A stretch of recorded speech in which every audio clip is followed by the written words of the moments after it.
Hey guys, welcome back to our channel Moumita blog. আশা করছি তোমরা সকলে ভালো আছো আর আমিও অনেক অনেক অনেক ভালো আছি। তো আজকে তোমাদের কাছে নিয়ে চলে আসলাম আরো একটা বার্থডে ব্লগ। তো ব্লগটা স্কিপ না করে পুরোটা দেখতে থাকো, সারাদিনটা কি করি। এটা কিন্তু আগের দিনের ভিডিও, মানে 9 তারিখের। আমার বোনের বার্থডে হলো 10 তারিখে। হ্যাঁ জানি, তোমরা এখন ভাবছো আমি একা একা হেঁটে কোথায় যাচ্ছি।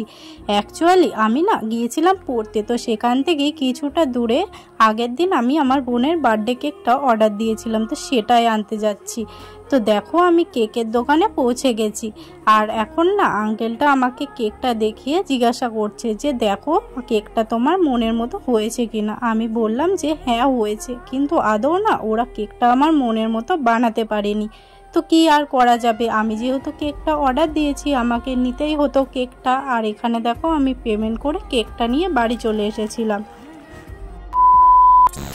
আমি তোমাদের বললাম না যে কেকটা আমার মনের মতো হয়নি। আসলে এটা শুধু আমার বোনের বার্থডে কেক না, আমার বার্থডে কেকটাও আমি একই দোকান থেকে অর্ডার দিয়েছিলাম, তো ওটাও না ওরা আমার মনের মতো করে দেয়নি। আর এটা হলো পরের দিন সকালে, মানে আমার বোনের বার্থডের দিন। দেখো ও খেতে বসে গেছে সকালের খাবার। এরপর আমি বিছানাটা গুছিয়ে আমিও খেতে বসে গিয়েছিলাম। তো খাওয়া দাওয়ার পর আমি চলে এসেছিলাম মাকে সাহায্য করতে। তো দেখো এখানে আমি বেরেস্তার জন্য পেঁয়াজ কাটছিলাম। তো তারপর আমি মাংসটাও ম্যারিনেট করে দিলাম মার, যাতে কাজটা একটু এগিয়ে যায়। আজ আমি বানাবো বিরিয়ানি, মানে বোনের বার্থডে স্পেশাল মেনু আজ হবে বিরিয়ানি। তো তোমরা যদি বিরিয়ানির রেসিপিটা চাও অবশ্যই কমেন্ট করো, আমি রেসিপি ভিডিও আনবো তোমাদের জন্য। তো আমি বিরিয়ানিটা একটু আলাদা রকমভাবে বানাই। আমি দেখো এখানে দই ইউজ করিনি, আমি দইয়ের বদলে ইউজ করেছিলাম লেবু। তো দইটা দিয়ে আমার খুব একটা ভালো লাগে না, তো সেই জন্যই আমি লেবু ইউজ করি বিরিয়ানিতে।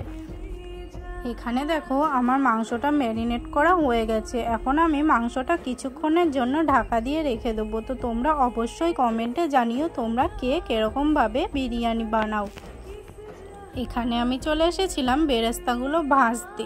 তো দেখো আমি না কাঠের উনুনেই ভাজছিলাম, মানে আজ যত সব রান্না হবে সব কাঠের উনুনেই হবে। এখানে দেখো আমার বেরেস্তাগুলো ভাজা কমপ্লিট হয়ে গেছে। তারপর আমি চলে গিয়েছিলাম বিরিয়ানির লেয়ার দিতে। বিরিয়ানি লেয়ার দেওয়ার পরে যেহেতু বিরিয়ানিটা দম দিতে হবে তাই খুবই তাড়াতাড়ি করছিলাম। অলরেডি অনেকটা বেলা হয়ে গিয়েছিল খাওয়া দাওয়া করতে। তো দেখো মাংসটা কিন্তু আমার মা এখানে আগে থেকেই রেডি করে রেখেছিল, আমি শুধু দমটা দিয়েছিলাম বিরিয়ানি। আমি যতই বলি আমি রান্না করব, কিন্তু আমি না লাস্টে গিয়ে শুধু এই বিরিয়ানির দমটাই দিই, তাছাড়া সব বাকি কাজ আমার মাই করে দেয়। আমার না এখন দোকানের বিরিয়ানি সেরকম ভালো লাগে না, তার আসল কারণ হলো বাড়িতে এখন বানিয়ে বানিয়ে খেয়ে আর দোকানের বিরিয়ানি ভালো লাগে না। তোমাদের কার কার এরকম মনে হয় আমাকে একটু জানিও তো কমেন্টে। আর আগেই বললাম কেউ যদি বিরিয়ানির রেসিপি ভিডিও চাও অবশ্যই কমেন্টে জানিও, আমি তোমাদের জন্য রেসিপি ভিডিও আনবো। আর এখানে দেখো আমি কিন্তু বিরিয়ানিতে কোনো ফুড কালার ইউজ করি না, আমি বাড়িতে ঠিক যেরকম কালার আসে আমি সেরকমই বানাই নর্মাল। তো বন্ধুরা এই জেনারেশনে বিরিয়ানি কার না পছন্দের, আমার তো খুবই প্রিয়, আর বিশেষ করে সেটা বাড়িতে বানানো হলে। আর দেখো এখানে না ভাতে হাত দেওয়া যাচ্ছিল না, ভাতটা প্রচুর গরম ছিল, তাই আমি চামচে করে তুলে তুলে দিচ্ছিলাম। আর দেখতেই পাচ্ছ তোমাদের সঙ্গে গল্প করতে করতে অর্ধেক প্রায় লেয়ার দেওয়া আমার হয়ে গেছে।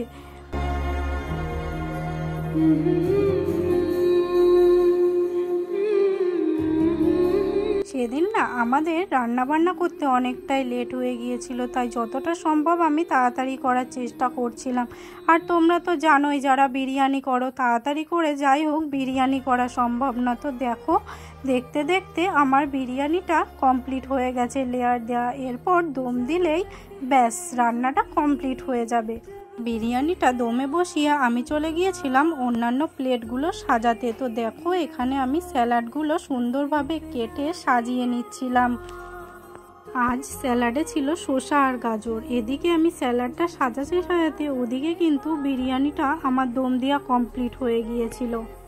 এখানে কিন্তু শুধু স্যালাড না, দেখো আমি দই, চাটনি, মিষ্টি আর বাদবাকি যেসব তরকারি রান্না করেছিল সেগুলোও তুলে নিয়েছিলাম।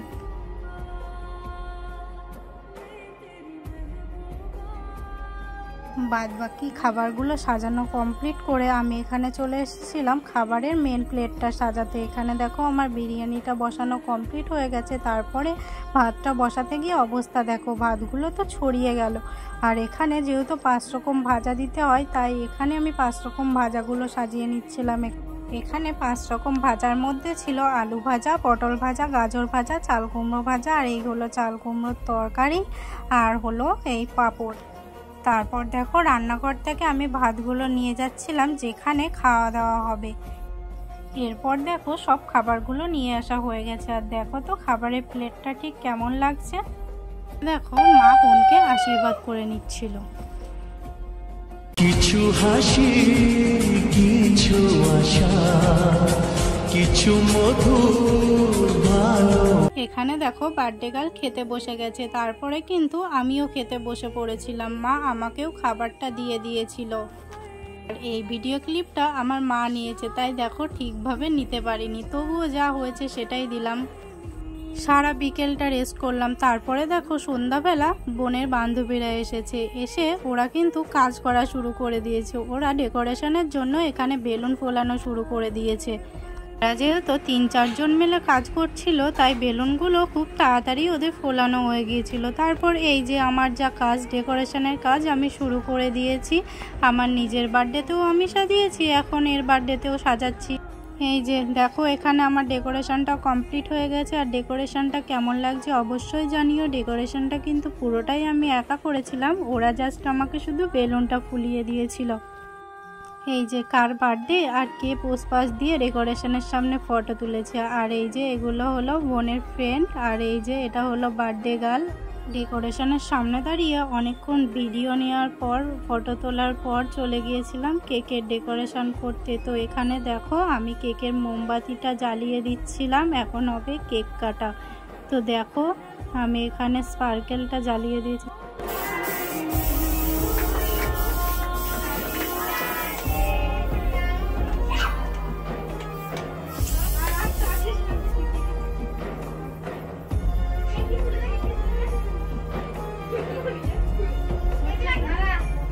কেক কাটার পরে প্রথমেই কিন্তু দেখো মাকে খাইয়ে দিচ্ছিল, আর মা ওকে খাইয়ে দিল। আর আমার বাবা কিন্তু বাড়ি ছিল না, তো সেই জন্য আমি বাবাকে নিতে পারিনি ভিডিওতে।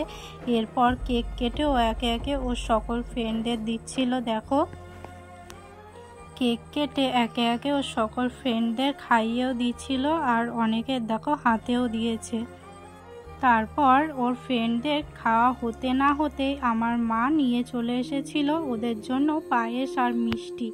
সেলিব্রেশনটা কিন্তু খুবই ছোটোখাটোভাবে হয়েছিল, তবুও সকলে খুবই মজা করেছিল। তারপর দেখো আমার মা পায়েস আর মিষ্টি নিয়ে এসে সকলকে দিচ্ছিল। তো ওরা এরপর খাওয়া দাওয়া শুরু করে দিয়েছিল।